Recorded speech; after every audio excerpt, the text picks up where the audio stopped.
Corona का जो नया वेव है, जिसके कारण बहुत ज्यादा मृत्यु दर देखने और सुनने को मिल रहा है, इससे कैसे हम बाहर निकलें, स्वयं को, अपने परिवार को और सगे संबंधियों को इस संकट से कैसे बचाएं।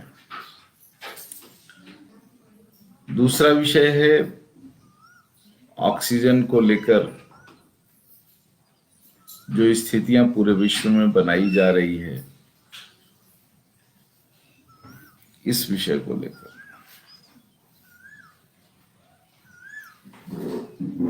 और इसी से जुड़े हुए कुछ और विषय रखने की कोशिश करूंगा आज के इस सत्र में। तो सबसे पहले ऑक्सीजन को लेते हैं। हमारे शरीर को 20.8% ऑक्सीजन वाला वायु की जरूरत पड़ती है। यदि मनुष्य प्रदूषण ना फैलाए तो प्राकृतिक रूप से वायुमंडल में इतना ऑक्सीजन का स्तर रहता है, प्राणवायु का रहता है। लेकिन विकास का जो विनाशकारी मॉडल खड़ा किया जा रहा है, इसके कारण प्रदूषण जो है वो बढ़ा, और प्रदूषण बढ़ने से जब वायुमंडल में दूसरी गैसेज बढ़ जाती है, कार्बन मोनोऑक्साइड और कई तरह के उद्योग से निकलने वाली जब गैसेज बढ़ जाती है, तो स्वतः स्वाभाविक है कि ऑक्सीजन का दर घटेगा, क्योंकि ऑक्सीजन उसमें से सबसे हल्का अणु वाला गैस है।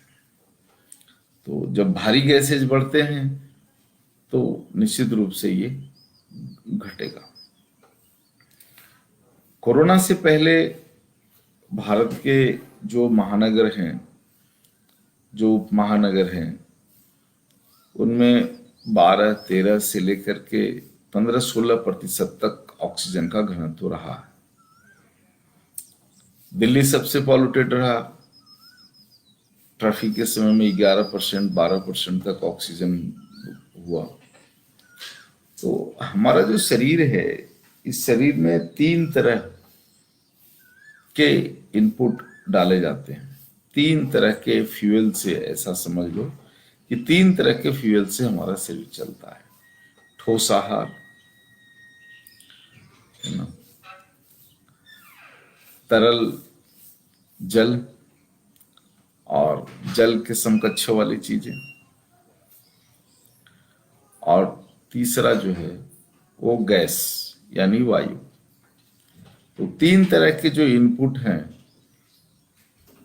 ये देखो बार बार आना जाना बंद कर दो, मुझे हाँ दिक्कत होती है। जिनको काम है वो लोग चले जाओ यहाँ से, जो लगातार बैठ सकते वो बैठो केवल।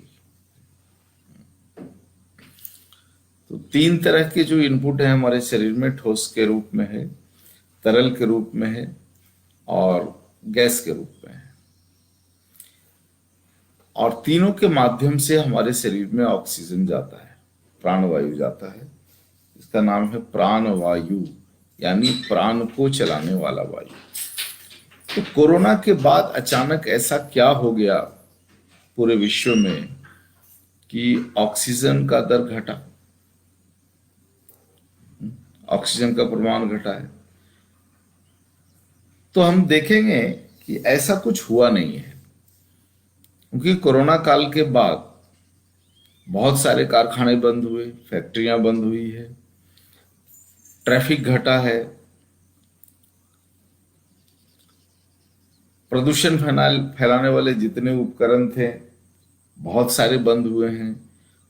तो निश्चित रूप से जो भारी गैसेज हैं वायुमंडल में, उसका घनत्व कमा है और ऑक्सीजन का घनत्व बढ़ा है। तो कोरोना काल में तो ऑक्सीजन का प्रमाण बढ़ा है वायुमंडल में, फिर ऑक्सीजन की कमी के कारण इतने लोग मर रहे हैं, ये कहां तक सत्य है? इस विषय को देखो समझना पड़ेगा। और इसी विषय की समझ से जो है वो हमें आगे जो प्रिकॉशंस लेने हैं उस पे अपना एक विचार जो है प्रायोगिक विचार बन सकेगा।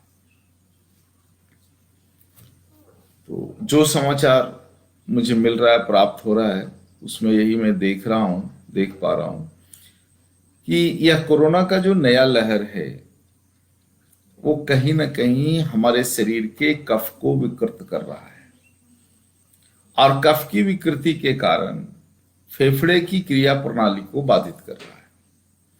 साथ ही साथ जो है श्वास लेने से लेकर के और फेफड़े तक की जो पाइपलाइन है, श्वास वाली जो पाइपलाइन है, ग्रास नली जो है, उसको वो जाम कर दे रहा है। और उसको जाम करने के कारण हम ठीक से श्वास नहीं ले पा रहे हैं। हम लोग ठीक से श्वास नहीं ले पा रहे हैं, और यही कारण है कि अंदर जो है हमारे शरीर में ऑक्सीजन की दिक्कत होती है। एक काम करो, तुम लोग सब चले जाओ, क्योंकि मैं नहीं कर पाऊंगा। तुम लोग कुछ ना कुछ करते रहते हो, तुम लोग सब बाहर जाओ। यहाँ बुदबुदाहट फुसफुसाहट वाला कोई नहीं रहेगा। जाओ ना, आ जाओ दिसंबर बहुत जाओ।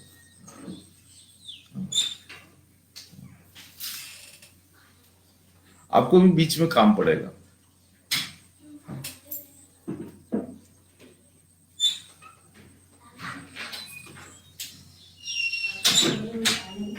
एक काम करो बेटा, बंद कर दो दरवाजा सामने से।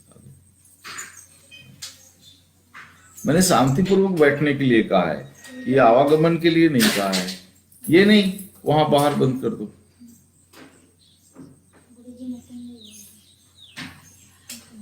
हाँ, ये महेश जी अगर बंद नहीं करें तो देखिए, फिर ये आवाज गमन होता है, मैं फिर बात नहीं कर पाता हूँ। फिर कोई आया तो वही पूछ लीजिए आप दरवाजे पे।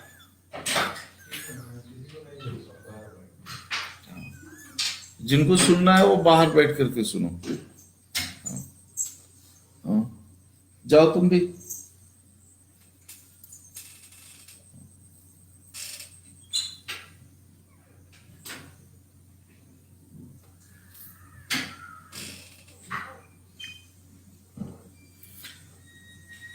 तो इन सारे विषयों की एक अच्छी समझ अपने को बनानी पड़ेगी, और इसी में से जो है सो सारा कुछ समाधान निकलेगा। तो यह जो नए तरह का वायरस है, चाहे वह वायु के माध्यम से फैल रहा हो, या अभी सोशल मीडिया में रेडिएशन जो है 5G का रेडिएशन बढ़ने का भी जो है बहुत चर्चा है। इसकी संभावना को भी हम नकार नहीं सकते। तो ये कितना सत्य है ये भी मुझे पता नहीं, लेकिन कुछ सच्चाई तो दिखती है, समझ में आती है। इसलिए हमें इन सारे विषयों पर प्रिकॉशन लेने में कोई दिक्कत नहीं आनी चाहिए। हमें एक समझ बना लेनी चाहिए कि ये चाहे किस हद तक सत्य है या नहीं है, हमें प्रिकॉशन लेना चाहिए रेडिएशन से। किसी भी परिस्थितियों में रेडिएशन हमारे शरीर के लिए अच्छा बिल्कुल नहीं है, इस बात को हम सभी लोग जानते हैं। तो अब मैं समाधान के ऊपर आता हूं, या समाधान से पहले जो षड्यंत्र है, इस षड्यंत्र वाले विषय पर आता हूं। लगभग पिछले 5 सालों से मैं अपने गविसिद्धों को विशेष रूप से और भारत के लोगों को गौ कथा में या गौ विज्ञान के व्याख्यान में आगाह करते आया हूं कि जिस तरह से वैश्विक स्तर पर जल को बाजार की वस्तु बना दी गई, जबकि देखो जल प्रकृति हमें निःशुल्क प्रदान करती है, क्योंकि यह हमारे जीवन के लिए बहुत ही आवश्यक तत्वों में से एक है। प्रकृति शुद्ध जल के लिए वर्षा करती है, ऊंचे ऊंचे पहाड़ों में बर्फ बनता है, सूर्य के ताप से बर्फ पिघलता है और नदियों में निर्मल जल का बहाव होता है। और यही नदियों के निर्मल जल का बहाव रिसते हुए हमारे गांव तक पहुंचता है, जहां हम कुएं से या पंप सेट से, बोर से जल को निकाल करके उसका जो है उपयोग करते हैं, कृषि क्षेत्र से लेकर के और सभी क्षेत्रों में। तो यह प्रकृति का दिया हुआ निःशुल्क वरदान है। इस निःशुल्क वरदान को बाजार की भेंट चढ़ा दी गई। मीडिया और सरकारें दोनों मिलकर के ये प्रचारित करने लगी कि शुद्ध जल तो आपको बोतल में ही मिलेगा, डब्बे में ही मिलेगा, पैक में ही मिलेगा। शुद्ध जल आपको धरती के अंदर कुएं में, बोर में, नदियों में, तालाबों में तो नहीं मिलेगा। और इस तरह से जो है दुष्प्रचारित करके कुछ तो स्थितियां भी ऐसी बनी कि ग्राउंड वाटर का जो है वो बहुत बढ़ गया, उसमें भारी धातु बढ़ गए और कई तरह के अनावश्यक केमिकल्स उसमें मिल गए। कुछ ऐसी परिस्थितियां भी रही और बहुत हद तक दुष्प्रचारित किया गया इस विषय को। दुष्प्रचारित करने के पीछे का षड्यंत्र रहा कि कुछ कंपनियों को पानी फिल्टर करने के नाम पे जो गलत सलत मशीन बनाए उसको बेचना था उनको, और पूरी दुनिया में एक नया व्यापार खड़ा करना था पानी का, तो कर दिया उन्होंने। आज भारत के अगर टॉप 10 कंपनियों का ही अगर आप टर्नओवर ले लो जो बोतल बंद पानी बेचते हैं, तो 30 से 40 हजार करोड़ रुपए का इनका टर्नओवर है।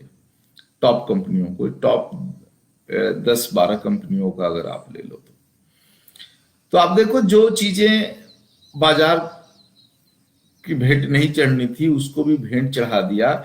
और इसी से इन लोगों को एक अक्ल आई कि अगर ऑक्सीजन को भी, श्वास को भी बाजार की भेंट चढ़ा दी जाए, बाजार की वस्तु पर कर दी जाए, तो पानी से भी बड़ा व्यापार दुनिया में खड़ा हो सकता है।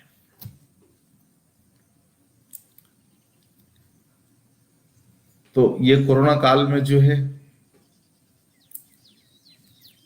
फेफड़ा जो वायरस के कारण या रेडिएशंस के कारण अपनी क्रिया प्रणाली को बाधित कर लेता है, शरीर में कफ की विकृति के कारण, कफ फेफड़े से लेकर के और नाक तक की जो ग्रास नली है, इस ग्रास नली में बहुत बुरी तरीके से जाम हो जाता है और हम खुले श्वास नहीं ले सकते, खुले रूप में श्वास नहीं लेते हैं, श्वास लेने में कठिनाई होती है।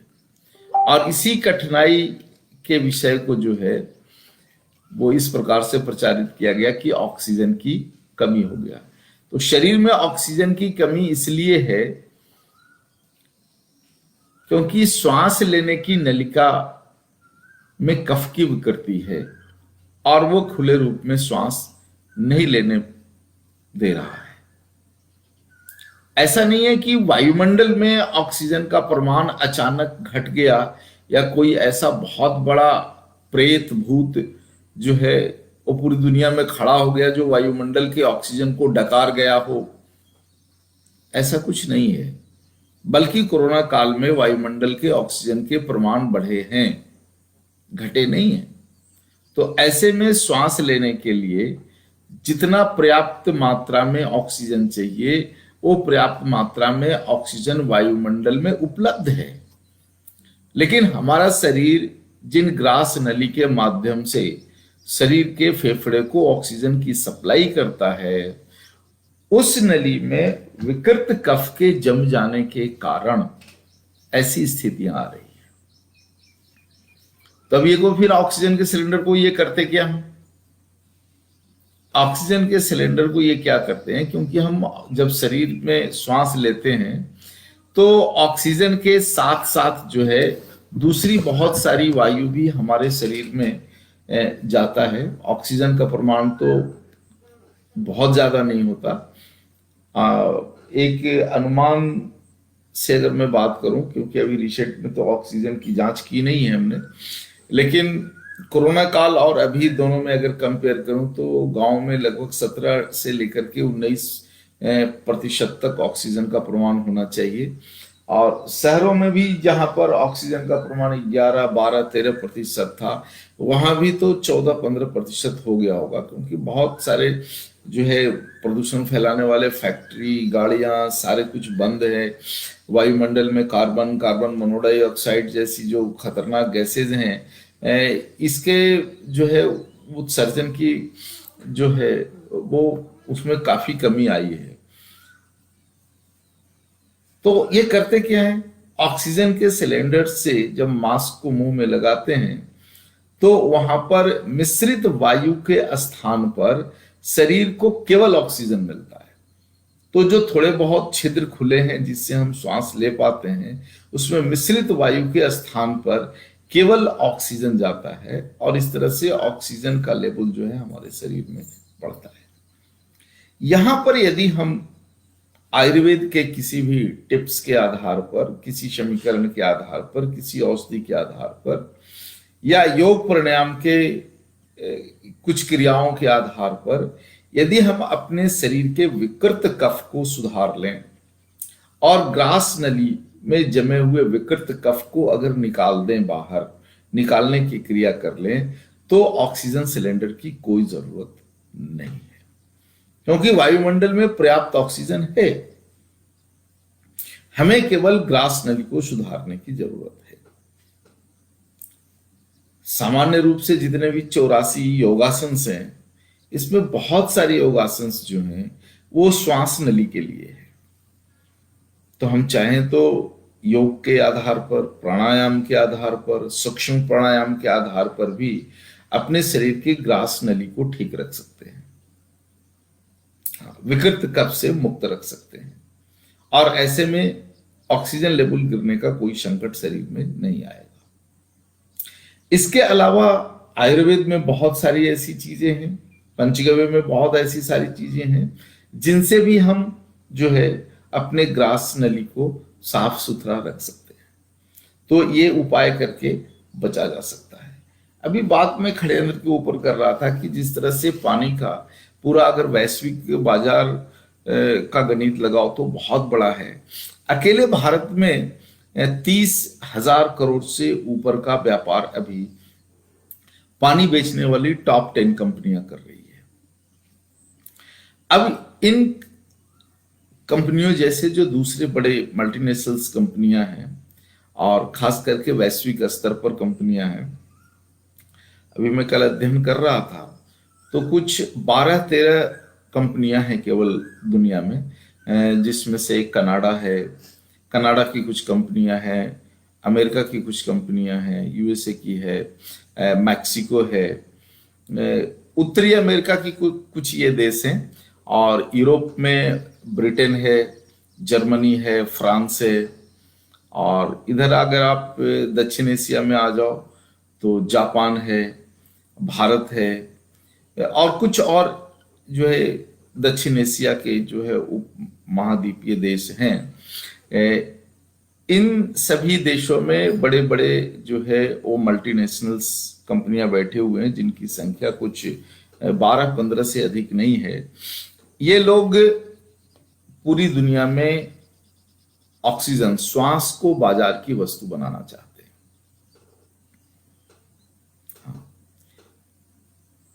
और पूरी दुनिया में ऑक्सीजन बेचने का इनका जो है षड्यंत्र चल रहा है कि जिस प्रकार से पानी को बाजार की वस्तु बना दी गई, अब श्वास को भी बाजार की वस्तु बना दो। लेकिन अगर इसको सीधे सीधे बाजार में लॉन्च किया जाता है तो जन विद्रोह हो सकता है।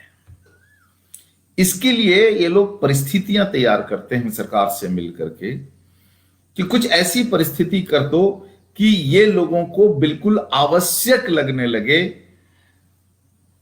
और सरकार के ऊपर एक प्रेशर बना दो कि सरकार इसका प्रमोशन करने लग जाए। क्योंकि हमारे देश के जो मतदाता हैं बहुत सेंसिटिव है। आलू और प्याज के लिए सरकार गिरा देते हैं, बाजार में से प्याज खत्म हो गया तो सरकारें गिर जाती है, टमाटर खत्म हो गया तो सरकारें गिर जाती है। यहां तो बात प्राणवायु का है, श्वास का है। श्वास अगर उपलब्ध नहीं हुआ तो आप समझ लो कितनी सरकारें गिरेगी। तो सरकारें भी इसमें विवश हो जाती है कभी कभी परिस्थितियों को समझते हुए भी, क्योंकि ये जो माफिया कंपनियां हैं दुनिया के, इनका नेटवर्क बहुत जबरदस्त है और बहुत सालों तक अध्ययन करने के बाद ऐसे बड़े बड़े षड्यंत्र किए जाते हैं। हमें इन कंपनियों की जो गतिविधियां हैं, इनके जो टेक्निकल डेवलपमेंट है, इन सारे विषयों का अध्ययन कर रहा था। तो उस अध्ययन में जो मुझे पता चला कि लगभग ये कंपनियां 10 वर्षों से तैयारी कर रही थी कि वैश्विक स्तर पर ऑक्सीजन को एक महत्वपूर्ण वस्तु, मोस्ट एसेंशियल वस्तु बनाकर बाजार में देने के लिए क्या क्या करना है। और ये सारी चीजें जो है इन्होंने की है। और वैश्विक स्तर के जो बिजनेस डीलर हैं, इन्होंने पहले ही अनुमान लगा लिया था कि जैसे ही ऑक्सीजन का जो है बाजार खड़ा होगा तो आने वाले 4 से 5 वर्षों में दुनिया का सबसे बड़ा व्यापार ऑक्सीजन के सिलेंडर का करेंगे। तो इनका एनालिसिस कहता है, इनके जो बिजनेस विश्लेषक हैं वो स्पष्ट रूप से लिखते हैं कि 2023 आते आते तक, यानी आप समझ लो 2021 है, लगभग 1.5 से 2 साल में इनका जो टारगेट है वैश्विक स्तर पर, जो टारगेट है, देखो ये टारगेट भी पूरा नहीं होता क्योंकि इसमें छोटी कंपनियां आती है जिनका आंकड़ा बिजनेस विश्लेषक नहीं ले पाते हैं। जो बड़ी कंपनियां हैं, जो बड़ा रोल खेलती है, इन लोगों का अनुमान है कि 17,02,000 करोड़ का व्यापार 2023 से लेकर के 25 तक पूरी दुनिया में ऑक्सीजन सिलेंडर बेच करके करना है। तो ऑक्सीजन सिलेंडर देखो आप, 10 लीटर से लेके जो कॉमर्शियल सिलेंडर है जो हॉस्पिटलों में यूज आता है, 10 लीटर का सिलेंडर, 40 लीटर का, 50 लीटर का और 100 लीटर के सिलेंडर इन लोगों ने जो है वो बाजार में उतारे। तो इनका जो एक गणित है, ये देखो कोरोना से पहले का ये बिजनेस विश्लेषण है इन कंपनियों का कि ऑक्सीजन बेचने के व्यापार को 2023 से लेके 25 तक इतना बढ़ा देना है कि ये लगभग 17,02,000 करोड़ से ऊपर चला जाए। और इसीलिए इसमें मुझे षड्यंत्र की बू आती है। अगर ये ऑक्सीजन की कमी अचानक किसी परिस्थितियों के कारण हुआ है तो निश्चित रूप से इन परिस्थितियों के बदलने के बाद, कोरोना सब दिन नहीं रहने वाला है, कोरोना का एक निर्धारित समय है और उस समय निर्धारण में जो है कोरोना खत्म होगा एक दिन, और जब कोरोना खत्म होगा तो निश्चित रूप से यह ऑक्सीजन का मामला बंद होना चाहिए। अगर ऑक्सीजन का मामला बंद होना है तो ये कंपनियां ऑक्सीजन के व्यापार को बढ़ाने के लिए अपना डेवलपमेंट क्यों कर रही है? और इनके जो वाणिज्यिक विश्लेषक हैं वो इस बिजनेस का जो अनुमान है, इस विपणन का जो अनुमान है, वो 17,02,000 करोड़ से ऊपर के टर्नओवर का सपना क्यों देख रहे हैं?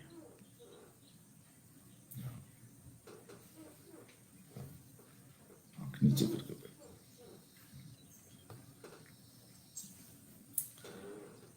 तो ये सारी स्थितियां, परिस्थितियां जब मैं देखता हूं और इन सारे विषयों को लेकर के जब विश्लेषण करता हूं तो उसमें मुझे सीधा सीधा 100% इस विषय का षड्यंत्र नजर आता है कि अब जो वैश्विक स्तर के माफिया कंपनियां हैं वो अपने अपने देश की सरकारों को साथ लेकर के उन्हें इस मकड़जाल में फंसा करके और ऑक्सीजन के सिलेंडर क्या व्यापार को ये दिन दुना रात चौगुना ये बढ़ाएंगे। ऑक्सीजन की कमी का यह सिलसिला कोरोना तक नहीं, कोरोना के बाद भी चलता रहेगा। पहले हम लोग बाहर जाते थे, बाजार जाते थे, कहीं भी प्रवास पे जाते थे, तो पास में पानी के बोतल रखने की संस्कृति हमारी नहीं थी, क्योंकि इस देश के हर चौराहे पर, हर नुक्कड़ पर पानी निःशुल्क उपलब्ध होता था।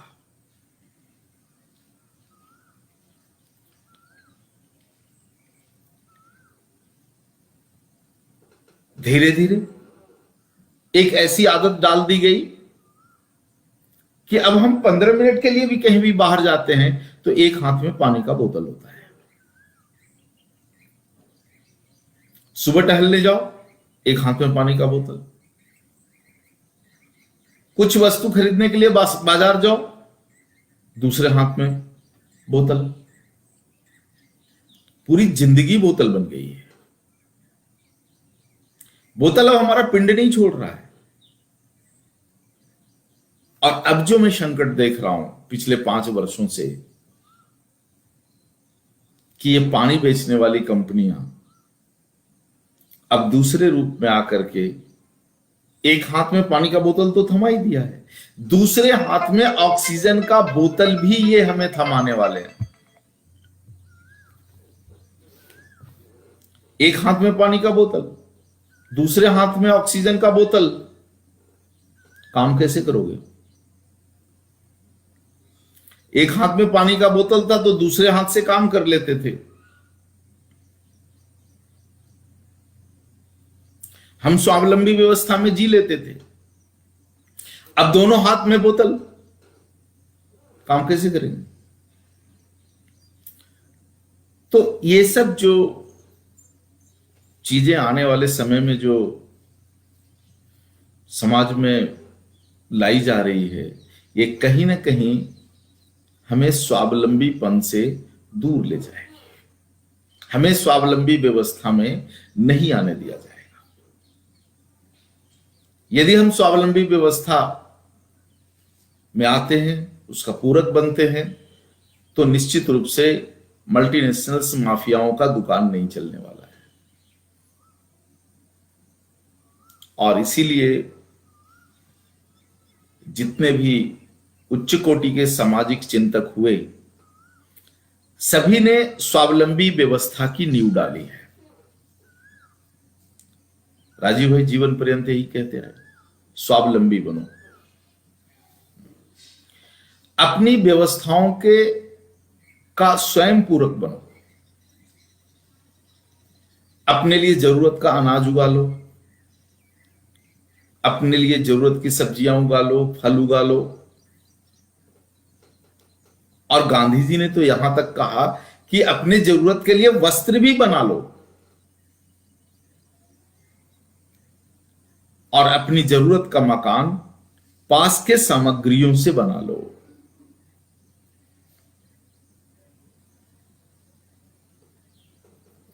लेकिन जैसे जैसे हम पश्चिम के देशों के अनुकरण में आ गए, यूरोप और अमेरिका के अनुकरण में आ गए, हमारे हाथ से स्वावलंबी व्यवस्था के सारी चीजें छूटती गई और हम परावलंबी हो गए। इतने ज्यादा हो गए कि अब स्वयं का पानी भी हमारे पास नहीं है। उसके लिए भी कंपनियों पर हम निर्भर हैं। और आने वाले समय में षड्यंत्र इतना बढ़ने वाला है कि अब श्वास भी स्वावलंबी नहीं होगा, वह भी कंपनियों पर टिकेगा। तो इस संकट से कैसे बाहर निकल करके आना है? तो यहां पर 2 विषय। पहला विषय है कि जो लोग इस कुचक्र में फंस गए हैं उनको हम कैसे बाहर निकालें। इस संकट के समय में हम अपने परिवार को, मित्र को, सगे संबंधी को इस ऑक्सीजन की कमी से कैसे बचाएं। और दूसरा विषय है आने वाले समय में माफियाओं का जो ये षड्यंत्र खड़ा होने वाला है, ऑक्सीजन के सिलेंडर का, ऑक्सीजन के बोतल बेचने के व्यापार को, इसको कैसे ध्वस्त करें। तो विशेष रूप से मैं अपने गविसिद्धों को आगाह करूंगा कि आप इस विषय को आंदोलन का रूप दो। पानी हमारे हाथ से निकल गया, हवा हमारे हाथ से नहीं निकलना चाहिए। इसके लिए प्रकृति ने जितनी हमें ऊर्जा दी है, हर व्यक्ति विशेषकर गविसिद्धर इस काम में लगे, भारत के लोगों को इस विषय पर जागृत करें और कुछ ऐसे क्रियाकलाप हम करें जिससे लोगों के मन में ऑक्सीजन की कमी का जो झूठा भय है वो निकल जाए। हम प्राकृतिक रूप से जिस प्रकार से खेतों में अनाज उगाते हैं, फल और सब्जियां उगाते हैं, उसी प्रकार से ऑक्सीजन उगाने के काम में लग जाएं। अब हमें ऑक्सीजन उगाना पड़ेगा और नहीं तो सिलेंडर से खरीद के पीना पड़ेगा, रास्ता कुछ नहीं है। तो ऑक्सीजन उगाने के तकनीक और तरकीब पर हमें काम करना पड़ेगा। आज का जो सत्र है वो मैं इन्हीं विषयों को समर्पित करते हुए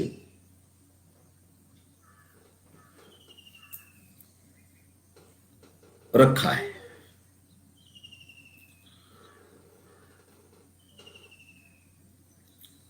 माफियाओं की दृष्टि है कि आने वाले 2 से 3 वर्षों में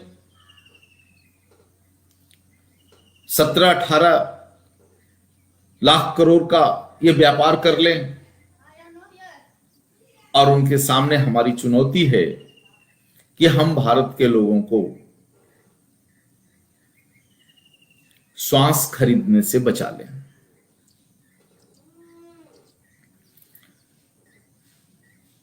इनमें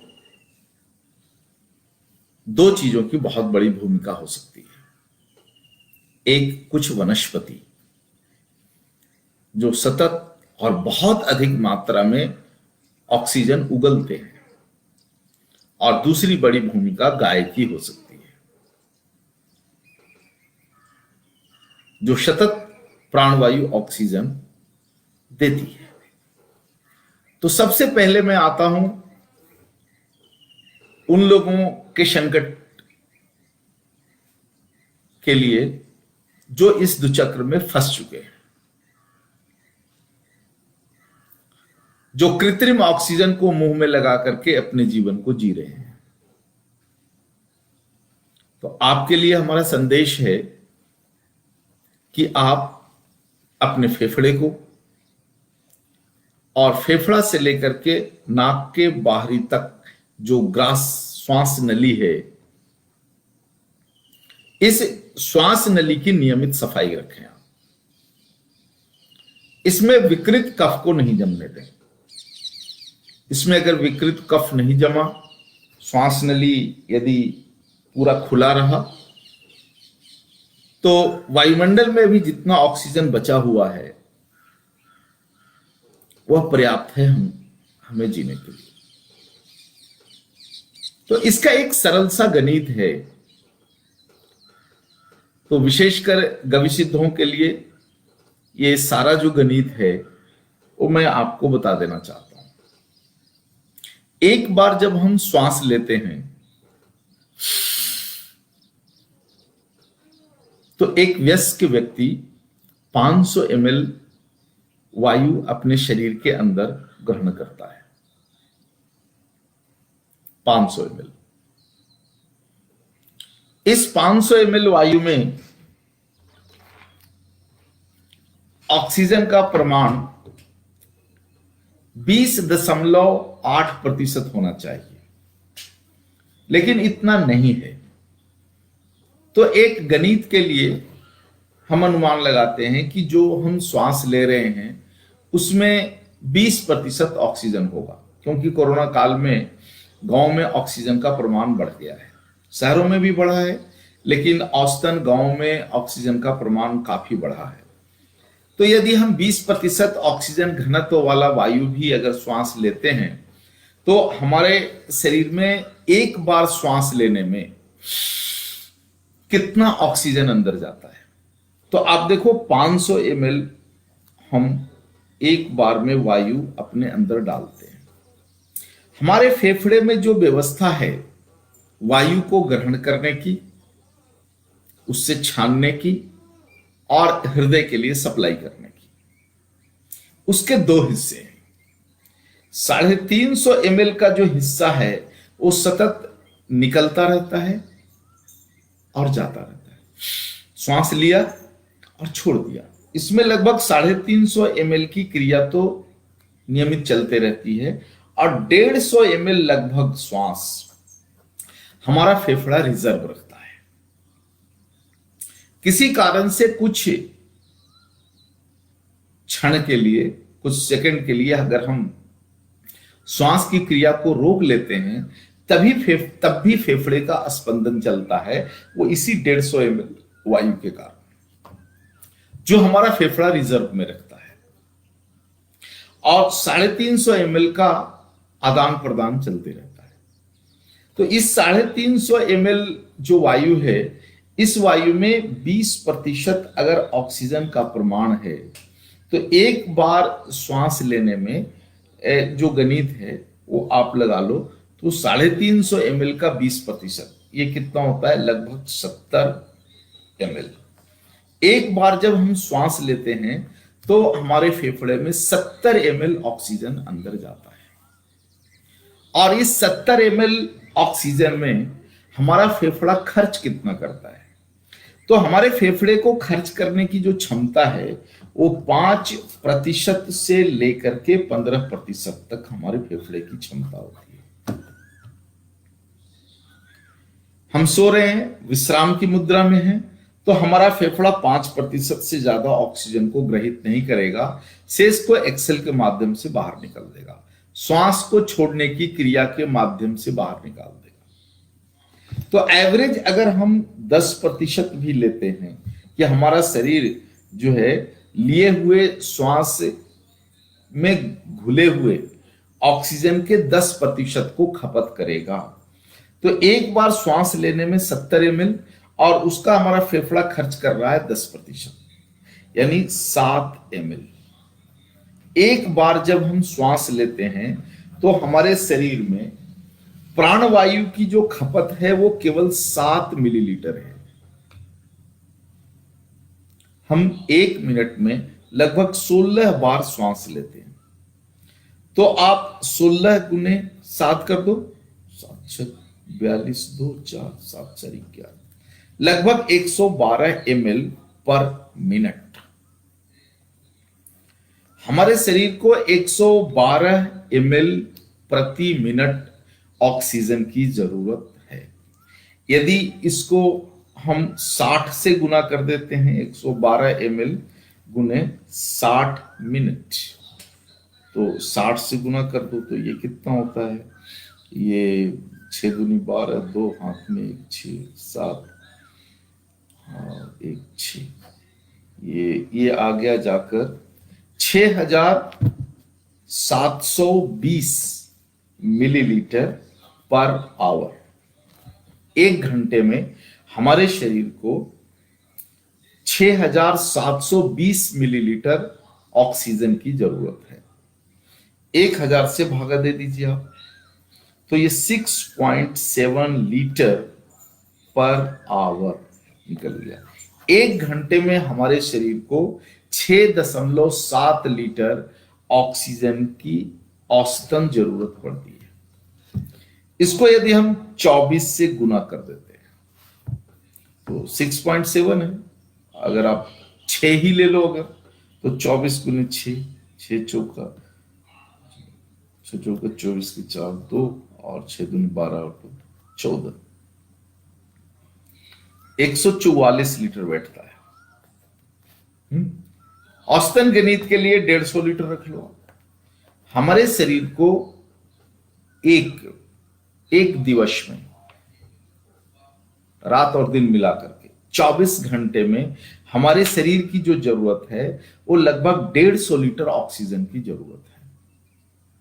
150 लीटर ऑक्सीजन अगर हमें मिलता रहे तो हमारे शरीर में ऑक्सीजन की कोई कमी नहीं होगी। अब इसको हम परिवार से जोड़ करके देखते हैं कि एक परिवार को एक दिन में कितने ऑक्सीजन की जरूरत पड़ेगी। तो सामान्यतः एक परिवार में 4 या 5 लोग होते हैं। मैं 5 को ही जोड़ता हूं तो 15 25 75। लगभग एक परिवार की जो जरूरत है वो 750 लीटर पर डे। एक दिन में भारत का एकल परिवार 750 लीटर ऑक्सीजन की खपत करता है। इतना ऑक्सीजन यदि वायु में घुलते हुए हमारे घर की चारदीवारी के अंदर अगर है तो हमारा पूरा परिवार इस संकट में नहीं फंस सकता। और इसी गणित को कुछ विश्व की 12-15 कंपनियां व्यापार में लाना चाहती है। और आज के इस वैश्विक समय का सबसे बड़ा व्यापार जो है वो ऑक्सीजन के सिलेंडर बेचने का व्यापार, ऑक्सीजन के बोतल बेचने का व्यापार ये कंपनियां खड़ा करना चाहती है। इसके पहले भी जब मैं आप लोगों के लिए लाइव आया था तो वहां पर आपको गणित बताया था कि ये केवल मात्र कोरोना संकट से संबंधित ऑक्सीजन वाला मामला नहीं है, क्योंकि मैं देख रहा हूं कि ऑक्सीजन की सप्लाई के लिए सबको पता है कि ये बहुत अल्पकालिक संकट है। तो अल्पकालिक संकट के लिए इतने बड़े परमानेंट इंफ्रास्ट्रक्चर्स बैठाने की जरूरत विश्व के इन माफिया कंपनियों को क्यों पड़ी? तो इनकी दृष्टि केवल कोरोना संकट तक नहीं है। आने वाले समय में विश्व के सभी लोगों को के हाथ में ऑक्सीजन का सिलेंडर, ऑक्सीजन का बोतल थमाने की योजना है और उनके इसी योजना को हमें विफल करना है। और इसको विफल करने के लिए मैं विशेष रूप से गवसिद्धों को आगाह करता हूं कि आप इसे अब धीरे धीरे आंदोलन का रूप दो। पानी बाजार की वस्तु बन गई, अब कम से कम वायु को बाजार की वस्तु हम नहीं बनाने दें। तो इस संकट से बाहर निकलने के लिए करना क्या है? तो देखो, इस संकट से बाहर निकलने के 2 उपाय हैं। पहला उपाय है वनस्पति। ऐसी वनस्पतियों की खोज, उसका चयन और अपने घर के आसपास लगाना जो बहुत अधिक मात्रा में ऑक्सीजन उगलते हैं। और दूसरी है हमारी भारतीय नस्ल की गाय, जो अपने गव्यों के माध्यम से और श्वास क्रिया के माध्यम से वायुमंडल में सतत ऑक्सीजन के घनत्व को बढ़ाती है। तो सबसे पहला जो विषय जिस पर बात करूंगा वो वनस्पति वाला विषय है। तो हमारे यहां वृक्ष आयुर्वेद है। वृक्ष आयुर्वेद में स्पष्ट किया हुआ है कि प्राणवायु सबसे ज्यादा उगलने वाले जितने भी वृक्ष हैं उनको अलग श्रृंखला में रखो। तो वृक्ष आयुर्वेद में ऑक्सीजन देने वाले जितने भी वृक्ष हैं उनको वट वृक्ष की श्रृंखला में रखा गया है और कहा गया है कि इन वट वृक्षों को आप अपने घर की चारदीवारी में लगाएं या आप अपने घर के आसपास में लगाएं। तो उनमें से कौन कौन से हैं? तो वट वृक्ष की श्रृंखला में सबसे पहला आता है बरगद, दूसरा आता है पीपल, तीसरा आता है नीम, चौथा आता है आम, पांचवा आता है बेल जिसको बिल्वा मर्म कहते हैं, और छठा आता है आंवला, इसको नेल्लिकाई कहते हैं। इसके अलावा भी वट वृक्ष की श्रृंखला में कुछ और वृक्ष हैं, लेकिन इन वृक्षों की प्रधानता जो है हमारे वृक्ष आयुर्वेद में बताया गया है कि ये सभी वृक्ष ऑक्सीजन उगलने वाले हैं और इनमें से कुछ वृक्ष वायु का शुद्धिकरण करने वाले हैं, परजीवियों को खत्म करने वाले हैं, जिनमें से नीम है जो तीसरे नंबर का है। यह परजीवियों को नाश करता है। हानिकारक परजीवी जो वायु में घुले हुए हैं उनका यह समूल नाश कर देने वाला वृक्ष है, इसलिए इसको भी वट वृक्ष की श्रृंखला में रखा गया है। तो आने वाली पीढ़ियों के लिए यदि कुछ देना चाहते हैं हम, कुछ ऐसा कि आने वाली पीढ़ियां अपने जीवन को निर्भीक रूप से जिए, रोग मुक्त होकर के जिए, तो हम आने वाली पीढ़ियों को इन 6 वृक्षों का वरदान दे सकते हैं। उनके लिए वट वृक्ष लगा सकते हैं। तो वट वृक्ष लगाने का अभियान शुरू करो पूरे देश में। पूरे देश में जहां जहां पर स्थान खाली है, ऐसी भूमि जो किसी का निजी नहीं है, ऐसे भूमि में इन वट वृक्षों को लगाना शुरू कीजिए। इन वट वृक्षों की आयु बहुत होती है, जैसे बरगद बरगद पेड़ का सामान्य आयु 350-400 साल से कम नहीं होता। और कई जगह तो आपको ऐसे बरगद के वृक्ष भी मिल जाएंगे जो हजार साल पुराने हैं,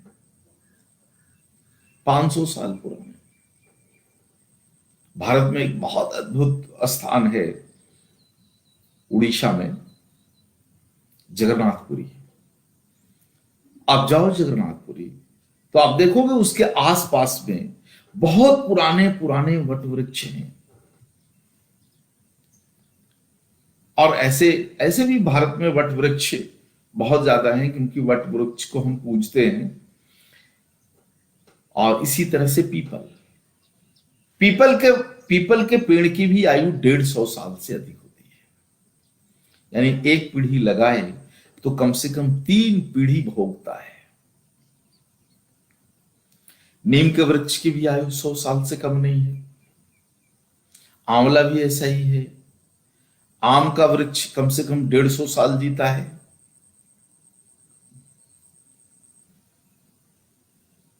बेल का वृक्ष, इसकी आयु भी 100 साल से अधिक है।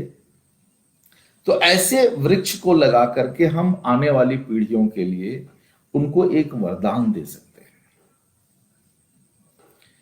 और दूसरा विषय जो है वो गाय पर आते हैं। गाय हमें तत्कालिक ऑक्सीजन देने वाली प्राणी है। श्वास कुछ भी ले गाय। श्वास लेने वाला जो गैस है उसमें कुछ भी हो सकता है। ऑक्सीजन का प्रमाण कम भी हो सकता है। दूसरे जहरीले और भारी गैसेस की मात्रा अधिक हो सकती है। लेकिन वही श्वास जब गाय के फेफड़े में जाता है और वहां से क्रिया करके जब बाहर निकलता है, तब वह केवल प्राण वायु निकलता है, ऑक्सीजन निकलता है।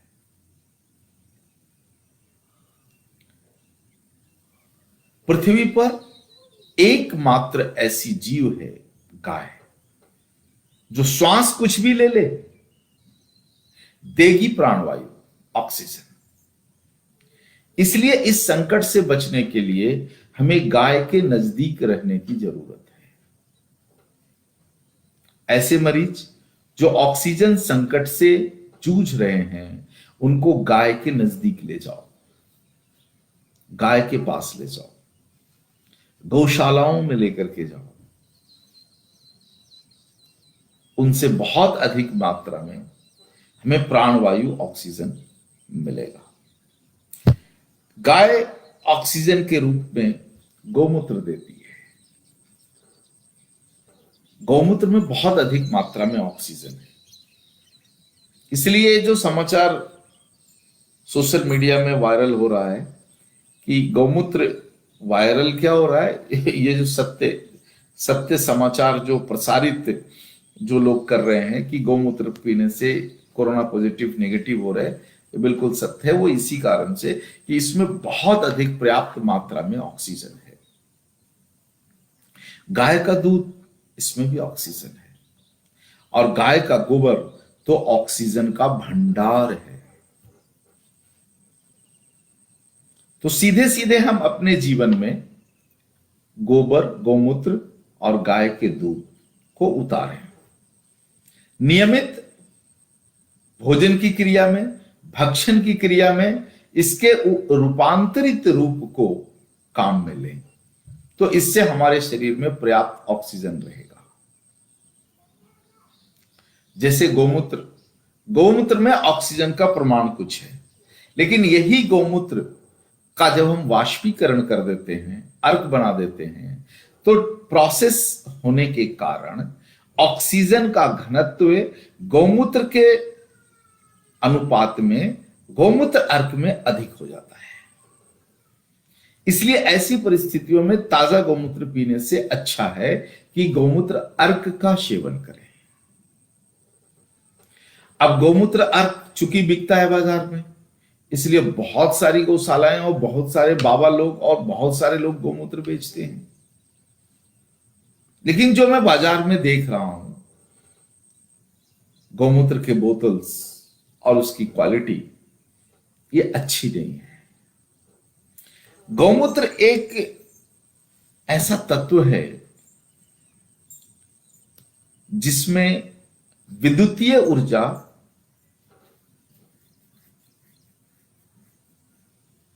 स्टैटिक्स रूप में रहती है।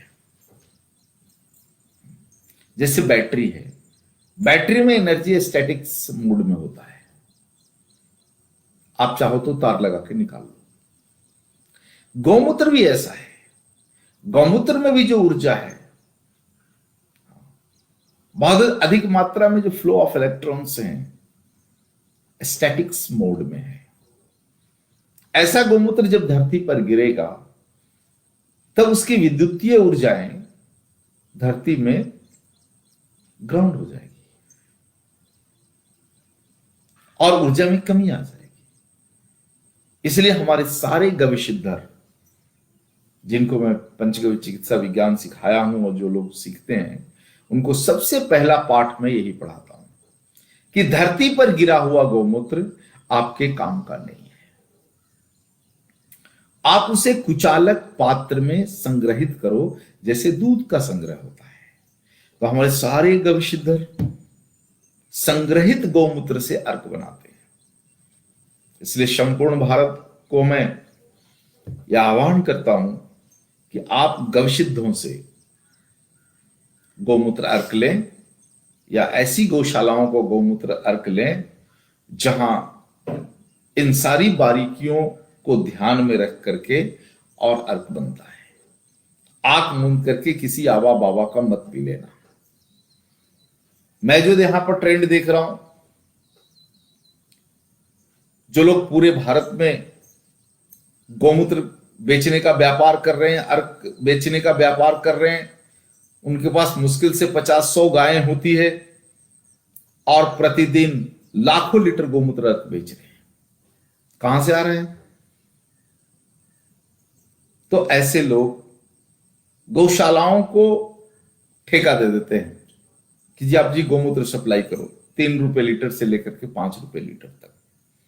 तो आप भारत के गौशालाओं में जाकर के देखो, पहली बात तो है वहां 100% भारतीय नस्ल की गाय नहीं है। आधी से ज्यादा हॉलिस्टियन फ्रीजियन जर्सी, ये सुअर से संकरित काऊ है। और कई गौशालाओं में तो मैंने देखा है भैंसे भी है। अब जिसको केवल पैसे से मतलब है कि 3 रुपए लीटर मिल जाएगा, 5 रुपए लीटर मिल जाएगा, वो क्या करेगा? जो गौमूत्र नीचे जमा हो गया उसको गड्ढे में कहीं संग्रहित करके उठा के छान करके बेच देगा, केवल पैसे से मतलब है। क्योंकि रात को उठना, जगना, गाय को ट्रेंड करना, ये सारी चीजें 3 रुपए 5 रुपए लीटर में नहीं हो सकता।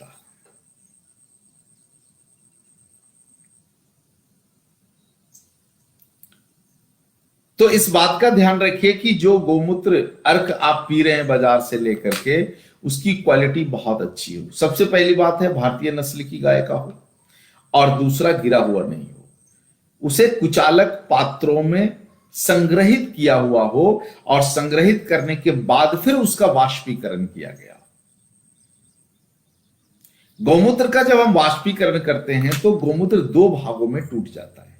पहला भाग है उसका जलीय अंश, जिसको गौमूत्र अर्क कहते हैं, और दूसरा भाग है उसका घन, जो उसका ठोस है, जिससे हमारे सारे गविशितर घनवटियां बनाते हैं। उसमें कुछ वनस्पतियों के चूर्ण को मिला करके या गौ में भस्म मिला करके घनवटियां बनाते हैं। इन दोनों को यदि हम साथ में लेते हैं तभी हमारे शरीर में जाकर के यह संपूर्ण गौमूत्र का काम करेगा। यदि आप अर्क पियोगे केवल, तो वो आधा है, संपूर्ण नहीं है। संपूर्ण गौमूत्र का प्रभाव हमारे शरीर पर बिल्कुल नहीं आने वाला है। इसलिए गौमूत्र अर्क के साथ उसके कंपोजिशन की घनवटियां लेनी जरूरी है, जो आपको भारत के 6000 गव्य सिद्धों के पास मिल जाएगा।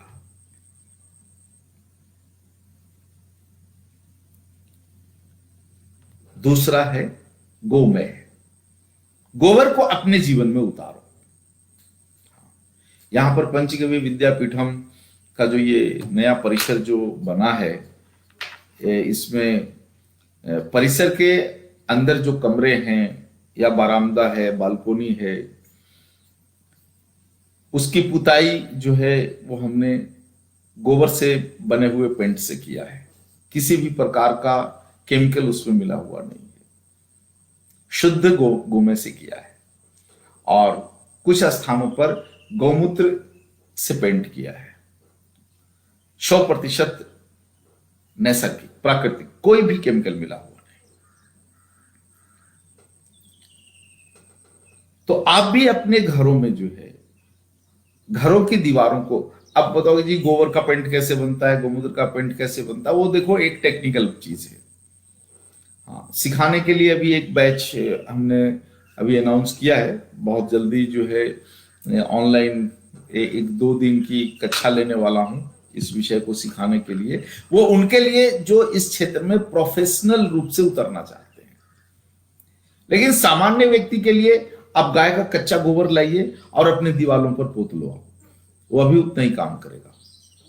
बस उसकी वाटर प्रूफिंग और कई चीजें नहीं होगी, बाद में वो झड़ के गिर जाएगा। इसमें जो टेक्निक विकसित की है वो यही किया है कि वो परमानेंट चिपक करके रहता है, वाटर प्रूफिंग होती है। आप धुलाई कर दो, गोबर छूटेगा नहीं। लेकिन तत्काल आप अपने घर के दीवारों पर, आंतरिक दीवारों पर गोबर की पुताई शुरू कर दो। दूसरा, गौमूत्र की पुताई भी कर दो, सीधे कर दो, सीधे गौमूत्र से भी पोत दो। उसकी लाइफ नहीं होगी लेकिन गुण तो है, वो तो मिलेगा।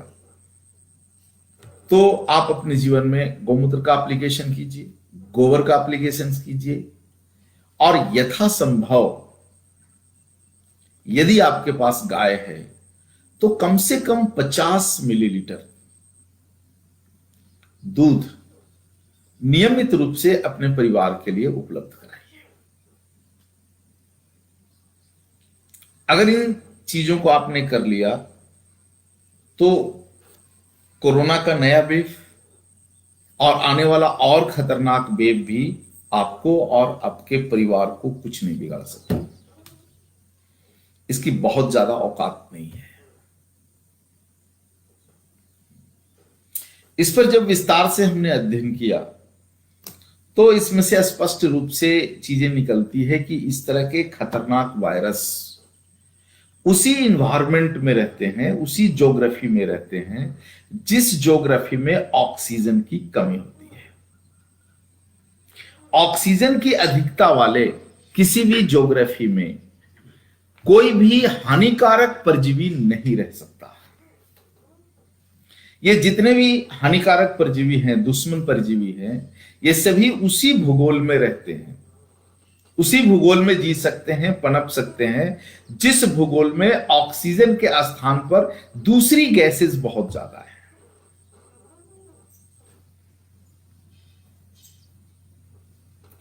जैसे वायुमंडल में मित्र कीट भी है और शत्रु कीट भी है, उसी प्रकार से वायुमंडल में मित्र वायरस भी है और शत्रु वायरस भी है। मित्र वायरस को रहने का भूगोल ऑक्सीजन वाला है और दुश्मन वायरस को रहने वाला भूगोल कार्बन वाला है। तो जैसे जैसे शरीर में कार्बन बढ़ेगा या शरीर के आसपास कार्बन की अधिकता होती जाएगी, वैसे वैसे ये संकट गहराता जाएगा। अब हमारे घरों में कार्बन कहां कहां पर है? तो हमारे घरों में कार्बन है प्लास्टिक के वस्तुओं में, इसलिए प्लास्टिक के वस्तुओं को बाहर निकालो। हाईली कॉन्सेंट्रेटेड कार्बन, प्लास्टिक का दूसरा नाम है हाईली कॉन्सेंट्रेटेड कार्बन, अधिकतम घनत्व वाला कार्बन प्लास्टिक। तो प्लास्टिक के वस्तुओं को बाहर निकालो घर से। कम से कम श्वास लेने वाली क्रिया में, जल पीने वाली क्रिया में और ठोस आहार लेने वाली क्रिया में प्लास्टिक का कभी भी उपयोग ना करें। अपनी रसोई घर को प्लास्टिक से मुक्त कर दो, यहां तक कि पीने वाला पानी भी प्लास्टिक के बर्तनों में ना रखो। खाने की वस्तु रखना तो दूर की बात है। इसके साथ साथ अपने बच्चों को प्लास्टिक के खिलौने से दूर करो। घर में एक भी प्लास्टिक का खिलौना ना रखो। हाँ, प्लास्टिक इतना अंदर घुस गया है हमारे जीवन में कि अब तो वस्त्रों में भी प्लास्टिक के धागे डाले जा रहे हैं उसकी लाइफ बढ़ाने के लिए। इसलिए खादी और हैंडलूम ऐसे वस्त्रों का उपयोग करो। इसके अलावा दूसरे वस्त्रों का उपयोग न करो, क्योंकि वस्त्र सीधे हमारे शरीर के सेल्स के संपर्क में होता है। प्लास्टिक के संपर्क से हमारे सेल्स मर जाते हैं, क्योंकि हमारे सेल्स को भी श्वास लेने के लिए प्राणवायु की जरूरत पड़ती है। और जब सेल्स के मुंह हम टाइट वस्त्र से जब बंद होता है, तब हमारे सेल्स घुटकर मर जाते हैं। इसलिए वस्त्र खुले पहनो, खुला एकदम ढीला सा। इसलिए देखो हमारे देश के योगी संत सिला हुआ वस्त्र नहीं पहनते, और सिला हुआ वस्त्र पहने भी तो एकदम झोला जैसा ढीला पहनते हैं, ताकि उनके शरीर का सेल्स ना मरे। तो वस्त्रों को बदल डालो। अपने घर के अंदर, शयन कक्ष के अंदर जितनी भी प्लास्टिक की चीजें हैं, इनको बदल डालो। इट्स कॉन्सेंट्रेटेड कार्बन, मैं बार बार कह रहा हूं। घर के अंदर की जो वायु है, उस वायु में जो हमारे मित्र वायरस हैं, ये मित्र वायरस उनके संपर्क से मर जाते हैं। और मित्र वायरसों की संख्या अगर कम गई तो शत्रु वायरस आक्रामक हो जाते हैं, और यहीं से संकट शुरू होता है। इसलिए अपने शयन कक्ष के अंदर, लिविंग रूम के अंदर प्लास्टिक की जितनी वस्तुएं हैं, सबको बाहर निकालो। नैसर्गिक वस्तुओं का उपयोग करो। उसमें सबसे अधिक आता है लकड़ी, और लकड़ी के बाद दूसरा आता है धातु। धातु उतना सुरक्षित नहीं है जितना सुरक्षित लकड़ी है, इसलिए हमारे पूर्वजों ने बड़े बड़े महल बनाए, पत्थरों के महल बनाए, और उसमें लकड़ियों की खिड़की और दरवाजे और दूसरे संसाधन खड़े किए। तो इस पर पुनः विचार करने की जरूरत है।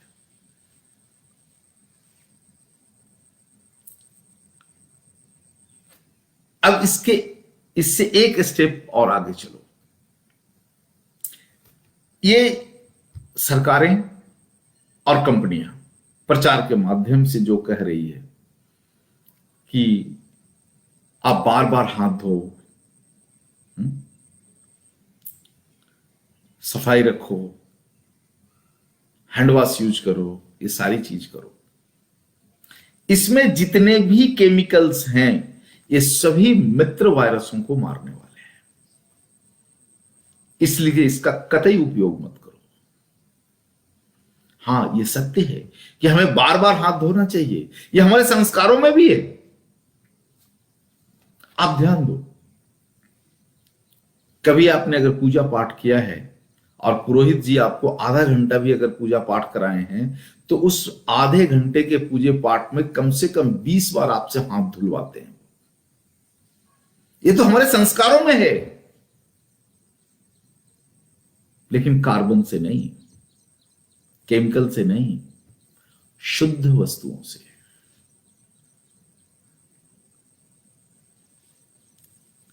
जल, और जल में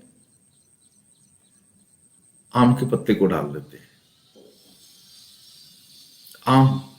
आम के पत्ते के पास बहुत ऑक्सीजन है, इसलिए पानी में आम के पत्ते को डाल देते हैं और आम के पत्ते से लेकर के फिर हाथ को धोने की क्रिया होती है।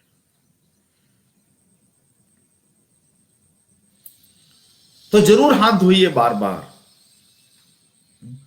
सफाई रखिए, लेकिन नैसर्गिक वस्तुओं से,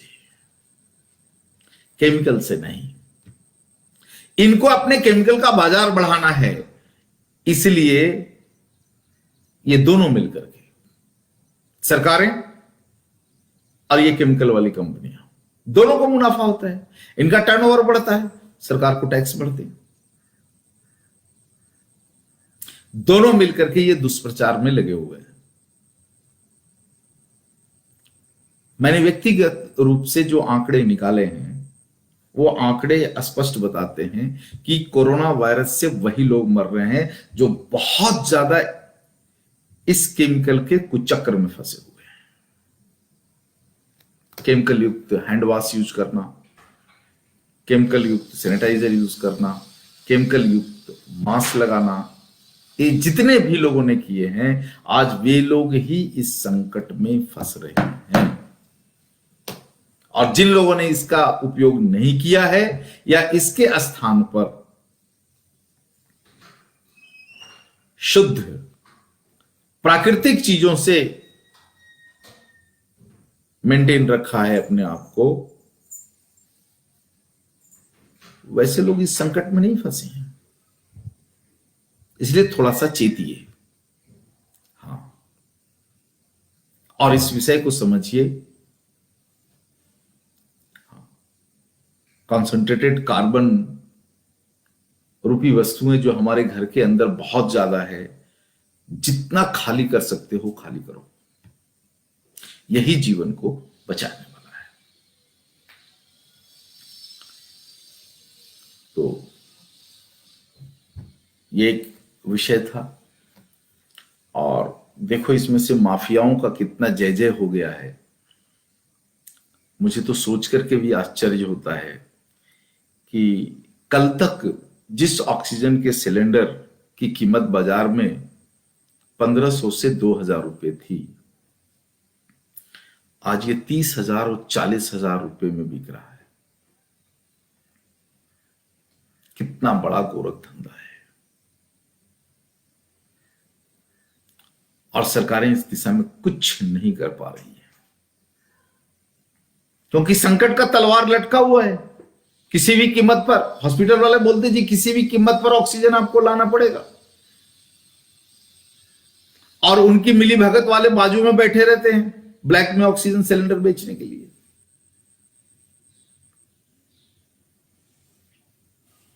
तो ये मुनाफाखोरी जो चल रहा है देश में ऑक्सीजन सिलेंडर के नाम पर, इससे बाहर निकलो। गाय का गोबर और गोबर से बना हुआ भस्म जो हमारे गविशधर बनाते हैं, इनमें 46% से ज्यादा ऑक्सीजन है। नियमित रूप से भस्म युक्त जल का सेवन कीजिए, ऑक्सीजन का प्रमाण अच्छा रहेगा शरीर में, और शरीर के कफ को कभी विकृत नहीं करने देगा। दूसरी हम एक औषधि बनाते हैं, हमारे सारे गविशधर बनाते हैं, नसिक औषधि, नाक में डालने वाली औषधि, जो वैदिक और मंथन क्रिया द्वारा बने हुए गौघृत के बेस में बनता है, और उसमें सारे गव्यों की पोटेंसी डाली जाती है, गोमय का, गोमूत्र का, दधी का, सभी की पोटेंसी डाल करके जो बनाते हैं, इसको नियमित रूप से नाक में डालो। रात को सोते समय दोनों नसिका में गुनगुना करके 2-2 बूंद आप डालिए। इस श्वास नली के अंदर कहीं भी अगर कोई कफ जमा है, सामान्य कफ जमा है या विकृत कफ भी जमा है, तो उसको 5 मिनट के अंदर बाहर निकाल देगा, और आप अपने प्राण को संकट से बचा सकेंगे। तो जो लोग ग्रसित नहीं हुए हैं और इस संकट से बचे रहना चाहते हैं, उनके लिए ये 2 औषधियां बहुत अद्भुत है। नसिका, जब तक ये कोरोना का संकट है, नियमित रूप से नसिका का उपयोग कीजिए, नसिका को उपयोग में लाइए, और भस्म का पानी पीजिए। ये दोनों चीजें आपको बचा करके रखेगा। और यदि गौमूत्र अर्क और घनवटी का आप सेवन करते हो तो सोने पे सुहागा, वो आपके शरीर में किसी भी मिनरल्स की कमी नहीं होने देगा, और जाने अनजाने में कोरोना से बचना तो एक बात है, दूसरी बहुत सारी बीमारियों से आप मुक्त भी हो जाएंगे। इसलिए संपूर्ण देशवासियों से मेरा निवेदन है कि आप इस तकनीकी को आप समझ लो, और समझने के बाद आप स्वयं विचार करो कि आपको क्या करना है इस पूरे विश्व को। और मैं तो देखो वैश्विक बात नहीं करता, मैं तो केवल अपने देश की बात करता हूं। मेरी सोच और समझ अपने देश तक सीमित है, तो कम से कम अपने देश को ये ऑक्सीजन के बाजारीकरण से बचा लो। और आज एक संकल्प करो कि हर व्यक्ति कम से कम, ये जो 6 वट वृक्ष हैं, कम से कम एक पेड़, यानी 6 पेड़ हर व्यक्ति अपने जीवन में आने वाली पीढ़ियों के लिए वरदान स्वरूप लगाएगा। वृक्ष के नाम में फिर से गिना देता हूं, बरगद है, पीपल है, नीम है, आम है, बेल है और आंवला है। कम से कम एक पेड़ आने वाली पीढ़ियों को संकट से बचाने के लिए लगा दो। और अपने परिवार को अगर आपने गाय से जोड़ लिया तो आने वाली पीढ़ियां आपका उपकार कभी नहीं भूल सकती, क्योंकि आने वाला जो संकट है इससे ये 2 चीजें ही बचाने वाली है, गाय और वट वृक्ष। इन्हीं गाय और वट वृक्ष की छाया में भारत में 7 लाख से ज्यादा गुरुकुल चलते थे, जिसको अंग्रेजों ने तहस नहस कर दिया। जिन गुरुओं ने गुरुकुल बंद नहीं किए, उठा करके जेल में डाल दिया। आज फिर से भारत को ऐसे गुरुकुलीय परंपरा को खड़ा करने की जरूरत है। इसलिए विद्यापीठम ने अपने तीसरे पड़ाव में गविसिद्धि के बच्चों के लिए गुरुकुलीय व्यवस्था शुरू किया है। स्कूलें तो बंद है, साल भर से, साल सवा साल हो गया। अच्छा है, ईश्वर की कृपा हुई, बंद ही रहे, ताकि भारत के लोग गुरुकुलीय व्यवस्था में आने की अपनी समझ बना सकें और आने वाली पीढ़ियों को मैकॉले एजुकेशन से हटा करके और भारतीय शिक्षा पद्धति में ला सके, जो केवल भारत को नहीं बल्कि पूरी दुनिया को नैसर्गिक जीवन देगा, रोग मुक्त जीवन देगा। मैकॉले एजुकेशन कितना बुरा है, हाँ, मैकॉले एजुकेशन कितना बुरा है, इसका एक ही उदाहरण मुझे लगता है कि वर्तमान में अगर मैं रखूं आपके सामने तो आपको समझ बनाने के लिए पर्याप्त होगा। हमारे देश में 540 जो सांसद हैं उनमें एक सांसद हैं उत्तर प्रदेश से, मुजफ्फरनगर के सांसद, जिनका नाम संजय कुमार है, संजय कुमार बलियान। मैकॉले एजुकेशन में इन्होंने बहुत ऊंची डिग्री पढ़ी, हाँ, वेटनरी साइंस किया है और वेटनरी सर्जन है। हरियाणा सरकार में बहुत साल तक इन्होंने सेवाएं दी है और अब वर्तमान की सरकार में जो है इनको पशुपालन और मत्स्य पालन मंत्रालय की जिम्मेदारी दी गई है। इनसे कुछ सवाल पूछे गए थे गायों के संबंध में कि भारतीय नस्ल की गाय और विदेशी नस्ल की गाय, तो सबसे पहली बात तो मैं कहूंगा कि इस सवाल में भी एक खोट है। वो खोट यह है कि विदेशी नस्ल की काऊ और भारतीय नस्ल की गाय का अंतर पूछना चाहिए था। तो इन्होंने जो है वो संसद में उत्तर दिया है कि कोई फर्क नहीं है, और यहां तक उन्होंने संसद को कहा कि दोनों के दूध में कोई फर्क नहीं है। दोष सांसद महोदय का नहीं है, दोष उस शिक्षा पद्धति का है जिस शिक्षा पद्धति में यह सांसद महोदय की शिक्षा हुई है, और भारतीय विज्ञान को यह समझ नहीं पाए।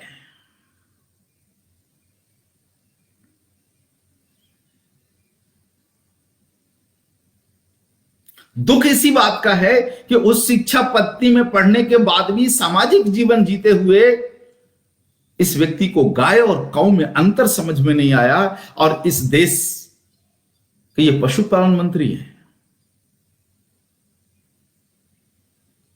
पूरी दुनिया कह रही है, पूरी दुनिया कह रही है कि भारतीय नस्ल की गाय का दूध अलग है और जर्सी हॉलिस्टियन फ्रीजियन का दूध अलग है। आज से 40 साल पहले रूस के वैज्ञानिकों ने अपने मॉडर्न प्रयोगशाला में इसको सिद्ध करके बता दिया कि भारतीय नस्ल की गाय के दूध में स्वर्ण क्षार होते हैं जो दूसरे किसी भी जीव के दूध में नहीं होता। बकरी, भैंस, हॉलिस्टियन फ्रीजियन, जर्सी क्रॉस, ऊंट, गधी, हाथी, ये जितने भी स्तनधारी जीव हैं, किसी भी जीव के शरीर से निकले हुए दूध में स्वर्ण क्षार नहीं होता।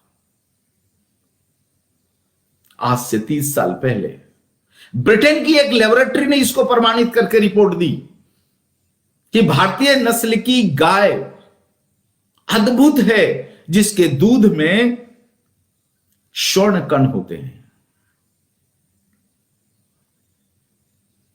अंग्रेजों ने भी इस विषय को समझा था, इसीलिए अंग्रेजों ने स्वयं के लिए और अपने बच्चों को पीने के लिए गौशालाएं खोली थी। आज भी भारत में सैकड़ों ऐसी गौशालाएं जीवित है जो अंग्रेजों ने खोली थी स्वयं के लिए,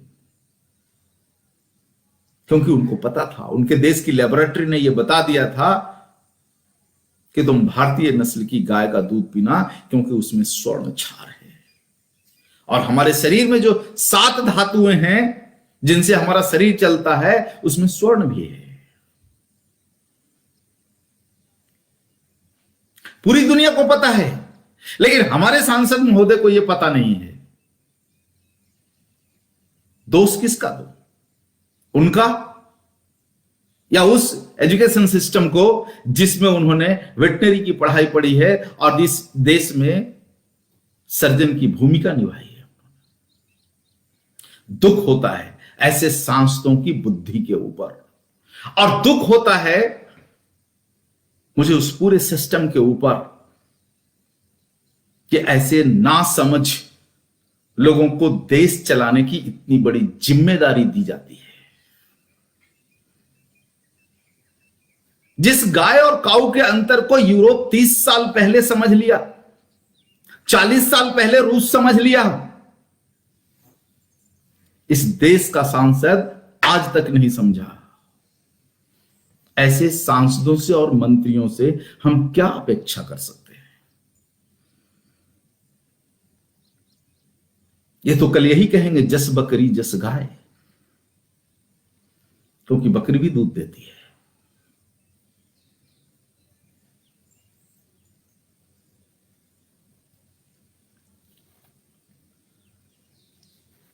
तो भारतवासियों, चेतो और सतर्क रहो ऐसे नेताओं से। हम भी मैकर एजुकेशन में पढ़े हैं, लेकिन साथ साथ भारतीय संस्कृति, वेद, आयुर्वेद, इन सब पर एक सरसरी निगाह डाली है।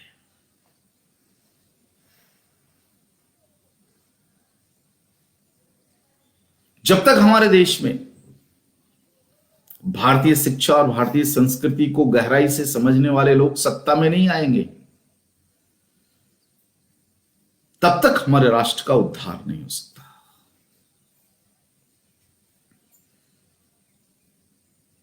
हमारे देश का जो पशुपालन विभाग है पूरे देश का, इसको समझने के लिए आपको एक घटना की ओर मैं लेकर के चलता हूं। हमारे कर के पैसे से चलता है पूरा का पूरा मंत्रालय, लेकिन यह पूरा मंत्रालय क्या करता है, इसको समझने की जरूरत है। वर्ष 2011 की बात होगी, 10 या 11 की बात होगी, नहीं माफ करना, 2007, वर्ष 2007 की बात थी। वर्ष 2007 में हमारी जो गौशाला है महर्षि वाघभट गौशाला, वहां एक नंदी को एक नाग ने डस लिया, और मुझे स्पष्ट पता चल गया कि नाग के विष के कारण जो है हमारा नंदी कुछ घंटों में मरने वाला है, क्योंकि उस समय तक हमारे पास सर्प विष, सर्पदंश से बचाने की औषधि नहीं थी। तो मैं तुरंत भागा अपने पास के वेटनरी केंद्र में, सरकारी अस्पताल में। बड़ा मुश्किल से वेटनरी डॉक्टर मिले, उनको कहा कि जी ऐसी ऐसी बात है और 3-4 घंटे के अंदर हमारा नंदी दम तोड़ देगा, आप हमारी रक्षा करो। उसने कहा जी इसकी कोई दवाई हमारे केंद्र में नहीं है। मैंने उपाय पूछा, उपाय बताओ। उन्होंने कहा कि आप डिस्ट्रिक्ट में जाओ, कांचीपुरम जिला में वहां बड़ा पशु चिकित्सालय है, वहां जाकर के वहां के बड़े डॉक्टर से मिलिए, शायद आपकी कोई मदद कर दे। वहां गया, दिन भर भागता रहा, इस पूरे वेटनरी डिपार्टमेंट के पास इसका कोई सॉल्यूशन नहीं था, और अंततः हमारा नंदी मर गया। इस घटना ने मुझे इतना विचलित कर दिया कि अगले दिन मैं ढूंढते ढूंढते अपने राज्य के पशुपालन मंत्रालय के पास गया, और वहां से एक जानकारी इकट्ठी की कि आप बताओ आपका कौन सा डिपार्टमेंट है जहां गाय की चिकित्सा के एक्सपर्ट्स लोग रहते हैं, मुझे उनसे मिलना है। तो उन्होंने कहा कि हमारे डायरेक्टर हैं, वो सबसे बड़े एक्सपर्ट हैं, आप हमारे डायरेक्टर से मिलो।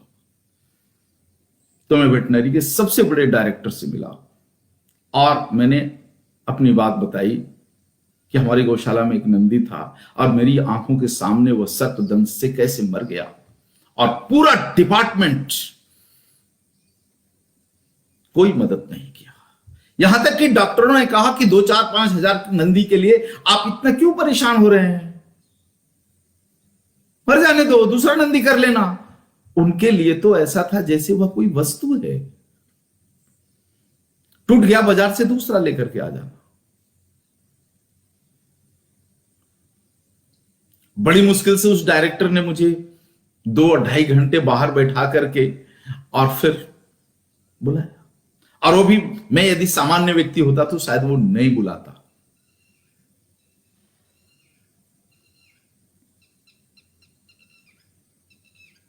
लेकिन मैं प्रेस में एक जिम्मेदार पद पर था, इसलिए उसकी ताकत के कारण उन्होंने मुझे समय दिया बात करने के लिए। शायद मैं अगर एक किसान होता या एक गौशाला का संचालक होता तो डायरेक्टर मुझे मिलने का भी समय नहीं देता।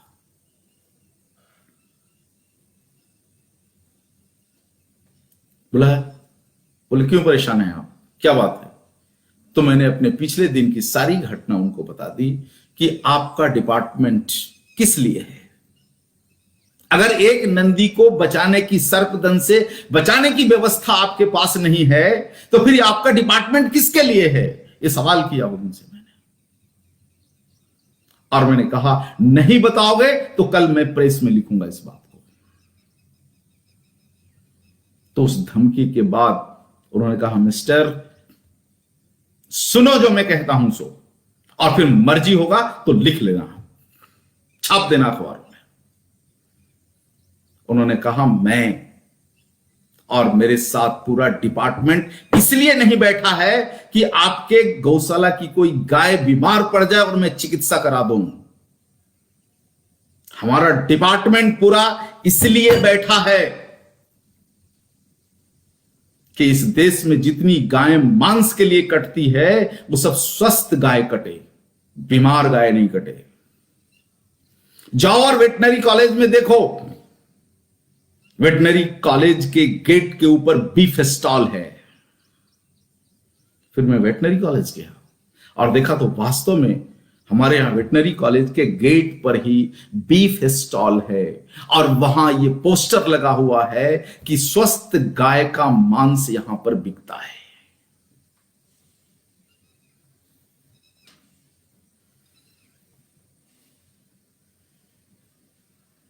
आप समझो कितनी पीड़ा हुई होगी इन चीजों को देख करके।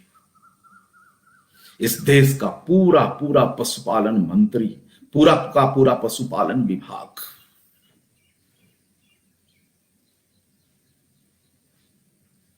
अब थोड़ी सी परिस्थितियां बदली है, कुछ राज्यों की परिस्थितियां बदली है, जैसे राजस्थान है, हरियाणा है, गुजरात है, थोड़ा मध्य प्रदेश है, ऐसे कुछ राज्यों में परिस्थितियां बदली है।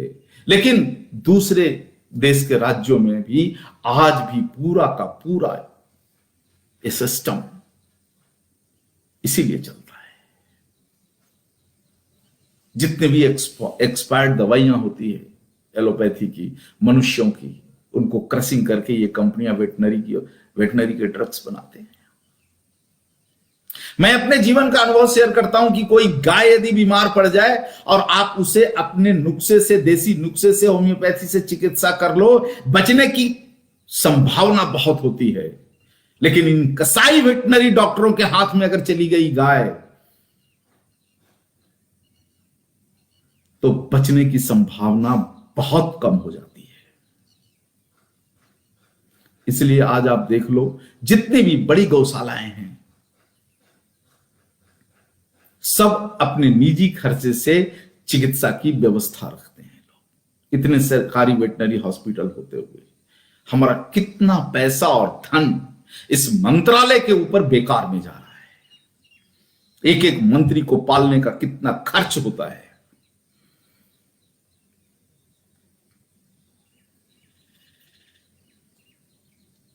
कम से कम हम सभी गव्य सिद्धों को ये संजय बलियान जी का जो बयान है इसके खिलाफ आक्रामक रुख अपनाना चाहिए।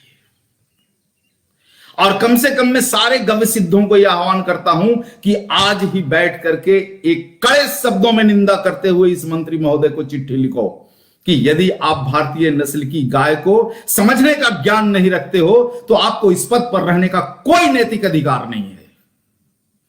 क्योंकि जिस भारतीय नस्ल की गाय का विज्ञान यूरोप 30 साल पहले समझ चुका है और उस 40 साल पहले समझ सका है, उसको आपके मैकाले एजुकेशन ने आज तक समझने नहीं दिया है। आप निकलो उस फ्रेमवर्क से, वरना आप इस देश में कम से कम इस योग्य नहीं हो।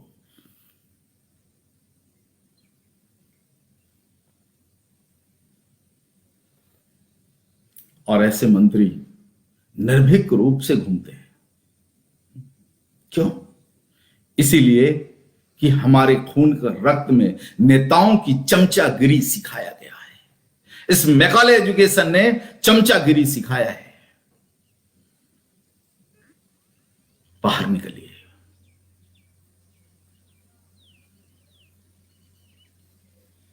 और ऐसे विशुद्ध ज्ञान वाले लोगों को ढूंढिए जो इस राष्ट्र का भला कर सकते हैं। जो अपने देश की गाय का भला नहीं कर सकता, वो भला इस राष्ट्र का क्या भला करेगा।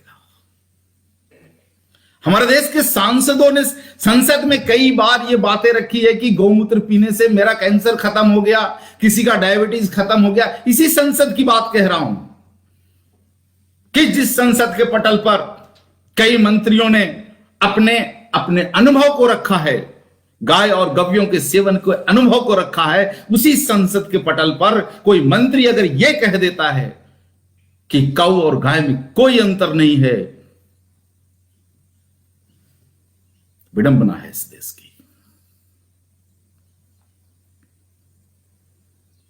और दूसरी बड़ी विडंबना है कि ऐसे सांसदों के वक्तव्यों का हमारे देश के युवा विरोध नहीं करते, उन्हें खर्रा खोटी नहीं सुनाते।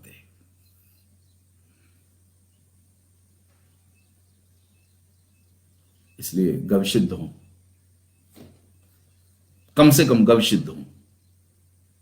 उठो, जागो। जो गाय का वैदिक ज्ञान आपको दिया है,